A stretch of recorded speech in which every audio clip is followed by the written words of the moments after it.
दशभिष्टाय च नमो हेतुष्टमाय जयशुभये च नमो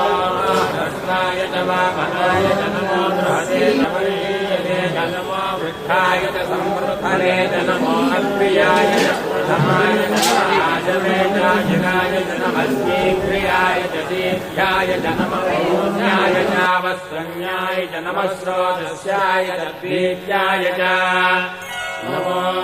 ज्येष्ठाय च कनिष्ठाय च नमः पूर्वजाय च परजाय च नमो मध्यमाय च वगल्भाय च नमो जघन्याय च बुद्धियाय च नमः श्रोभ्याय च प्रतिसर्याय च नमो याम्याय च क्षेम्याय च नमो उर्भर्याय च